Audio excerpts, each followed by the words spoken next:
Tahun 1950. Dunia baru saja keluar dari Perang Dunia Kedua. Komputer sudah ada, namun masih berupa raksasa mekanis. Bekerja dengan kartu berlubang dan waktu proses yang lambat. Di tengah suasana itu, seorang matematikawan Inggris menulis sebuah makalah. Namanya Alan Turing. Makalah ini tidak dimulai dengan mesin. Ia dimulai dengan sebuah pertanyaan yang mengganggu manusia. Bisakah mesin berpikir? Alih-alih terjebak dalam perdebatan filsafat tentang apa itu berpikir, Turing memilih jalan yang berbeda. Jika kita tidak sepakat tentang makna berpikir, katanya, maka mari kita uji perilaku yang tidak bisa dibedakan dari berpikir. Dari sinilah lahir apa yang kemudian dikenal sebagai imitation game, atau yang lebih populer disebut Turing Test. Dalam permainan ini, seorang manusia berkomunikasi lewat teks dengan dua pihak tersembunyi, satu manusia, satu mesin. Jika sang penanya tidak dapat membedakan mana mesin dan mana manusia secara konsisten, maka mesin tersebut secara praktis dapat dianggap cerdas. Ini bukan klaim bahwa mesin memiliki kesadaran.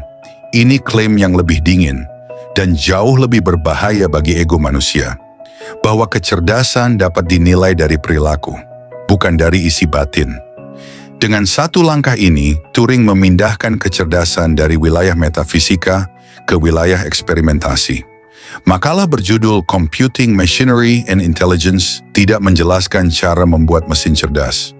Ia tidak menawarkan algoritma, tidak arsitektur, tidak pula kode, namun dampaknya melampaui petunjuk teknis. Turing menetapkan aturan main bagi seluruh riset AI setelahnya. Kita tidak perlu tahu apa yang dirasakan mesin, cukup apa yang bisa ia lakukan. Ironisnya, hingga 2025 kita masih hidup dalam bayang-bayang tes ini. Chatbot modern, model bahasa besar, sistem dialog canggih, semua masih dinilai dengan pertanyaan yang sama. Apakah ia terasa manusiawi? Apakah jawabannya masuk akal? Dan apakah kita lupa bahwa di balik layar ia hanyalah mesin? Para kritikus menunjukkan kelemahan Turing Test. Mesin bisa menipu tanpa memahami, percakapan bisa lancar tanpa makna.